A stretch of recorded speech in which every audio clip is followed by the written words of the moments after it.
2027 में यूपी का विधानसभा चुनाव होना है, लेकिन इससे पहले ही राज्य में बीजेपी बिखरती हुई दिखाई दे रही है।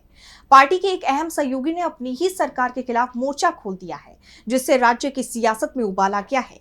तो वहीं सवाल उठने लगे हैं कि क्या चुनाव से पहले ही उत्तर प्रदेश में बिखर जाएगा एनडीए? तो कौन है वो सहयोगी जिसने बढ़ा दी योगी सरकार की टेंशन? जानेंगे इस रिपोर्ट में। उत्तर प्रदेश की राजनीति में एक बार फिर हलचल मच गई है। योगी आदित्यनाथ सरकार के कैबिनेट मंत्री और निषाद पार्टी के राष्ट्रीय अध्यक्ष संजय निषाद ने बीजेपी के खिलाफ मोर्चा खोल दिया है।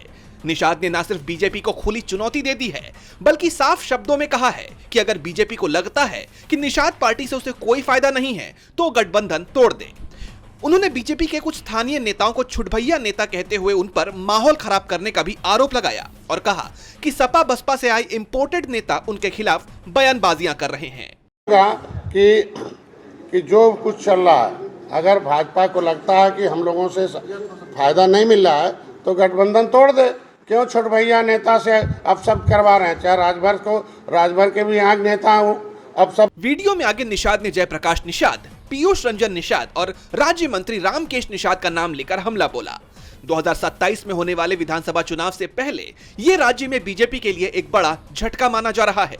निषाद ने चेतावनी दी कि 2018 में हुए उपचुनावों की जीत को बीजेपी ना भूले, जब सपा और बसपा एक साथ थे, लेकिन निषाद पार्टी ने बीजेपी का साथ दिया था।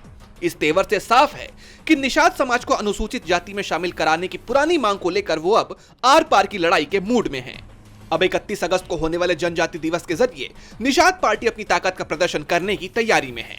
संजय निषाद का ये बयान बीजेपी के लिए एक बड़ी चुनौती बन गया है, जिसे 2027 से पहले अपने सहयोगी दलों को साधने के लिए अब और मशक्कत करनी पड़ेगी। अब बीजेपी निषाद पार्टी को मैनेज कर पाएगी या फिर यह विरोध एनडीए में नई दरार पैदा करेगा, ये देखना होगा। डीबी लाइव की रिपोर्ट।